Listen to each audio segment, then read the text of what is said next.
one of the things that we can learn from this whole episode is how do we build more resiliency into those systems. Hi, Brant Cooper here. I'm fortunate I get to travel around the world speaking with startup founders, investors, ecosystem developers. I've learned a lot in my travels. I've got some stories, and I have some thinking that I love to share. Welcome to Brant's Rant. Hey, everyone.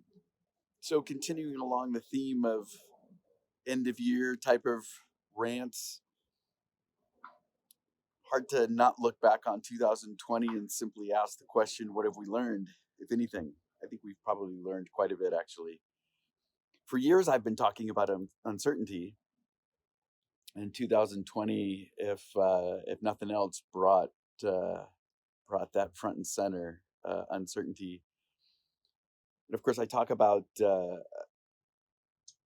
sort of in the Donald Rumsfeld sense, the known knowns and the known unknowns, and then the unknown unknowns.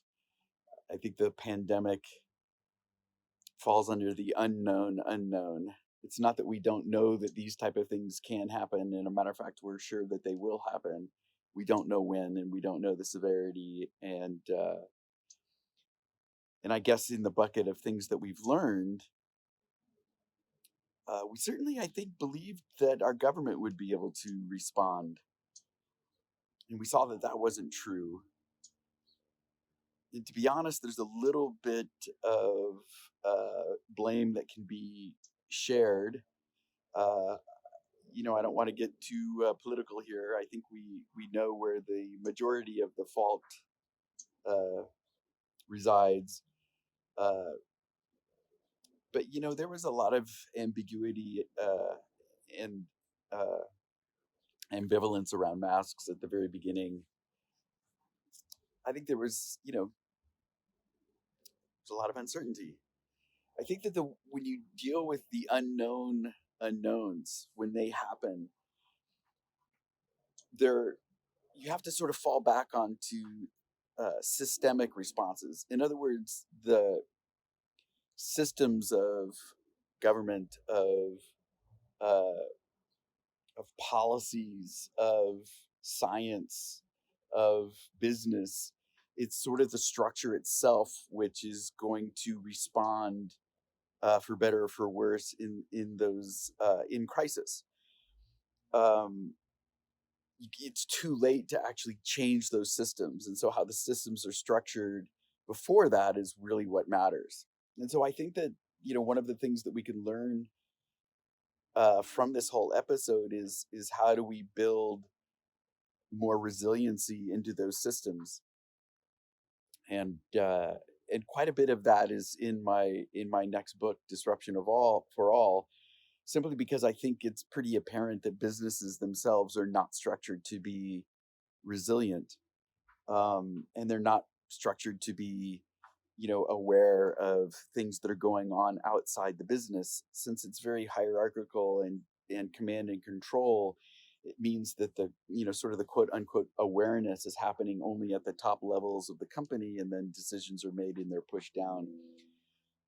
And so that means that, again, that they're not very agile, they're not dynamic, they're not quick on their feet and able to respond.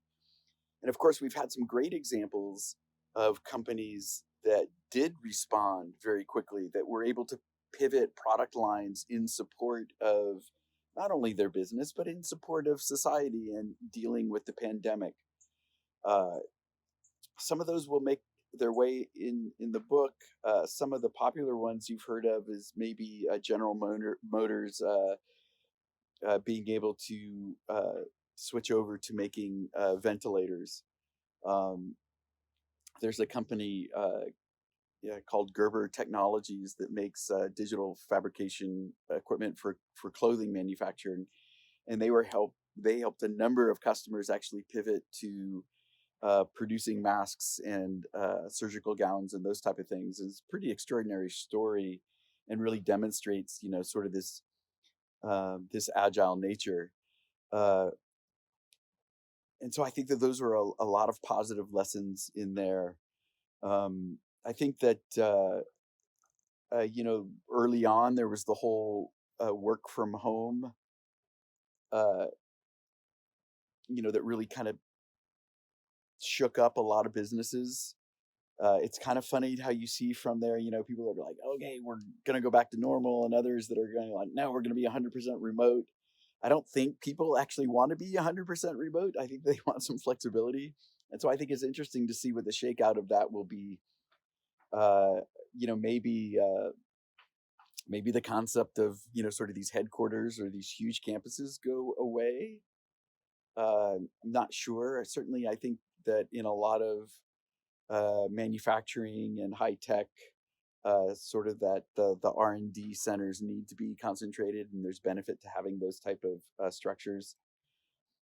Uh, I think that the co-working concept becomes interesting. I think that people want to work together, and there's a social aspect to working in teams that can happen in remote locations, but in towns, maybe if we could get to the point that people didn't have to spend an hour and a half on the road to commute to a centralized place, um, but in a more agile and again a sort of more dynamic way, being able to figure out where people can congregate in order to work together or just even to cohabitate spaces together, I think is interesting.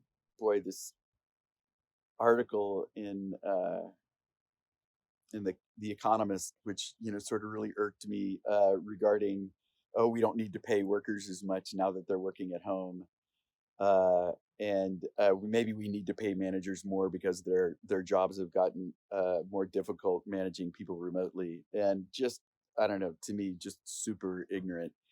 I kind of joke that if you follow the advice of stockbrokers, hey everyone, so continuing along the theme of end of year type of rants, hard to not look back on 2020 and simply ask the question, what have we learned, if anything? I think we've probably learned quite a bit, actually. For years, I've been talking about uncertainty, and 2020, if nothing else, uh, brought that front and center, uncertainty. And of course, I talk about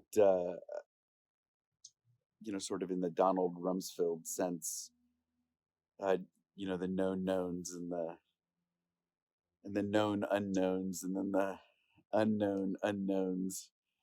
I think the pandemic falls under the unknown unknown. It's not that we don't know that these type of things can happen. And a matter of fact, we're sure that they will happen. We don't know when, and we don't know the severity. And I guess in the bucket of things that we've learned, we certainly, I think, believed that our government would be able to respond, and we saw that that wasn't true. And to be honest, there's a lot of computer screen, out of their kitchen at home, and so yeah, I guess the manager's job is a lot tougher because they've got to have their screen up that shows each one of their employees sitting in front of their computer screens or something like that. I mean, absolutely ridiculous. It reminded me of a story early on during the pandemic when all the schools were shut down. And I don't remember where I saw this, but some little girl was ran outside to play, and I guess the mother was in the garden, and the kid was running up to the mom, and the mom's all like, you're supposed to be in school. What's going on? You're supposed to be on your Zoom or whatever they were using. And the little girl just says, yeah, don't worry, mom, I just put a picture of me up there, and the teacher thinks I'm sitting there. So I love that story for a number of reasons. Not the least of that is the wily nature of that little girl. It actually bodes well, if you ask me, for her future career. But yeah, so those are some of the things. I think that looking forward, I'm not sure what sticks and what doesn't. I was one of those, in the early months where I think companies were sort of buckling down, thinking like, we're just going to ride this out.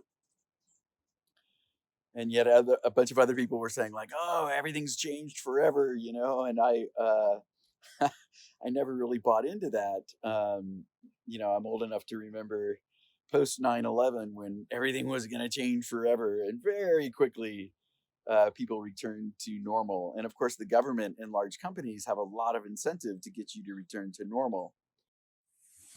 Hey, thanks for listening to Brant's Rant.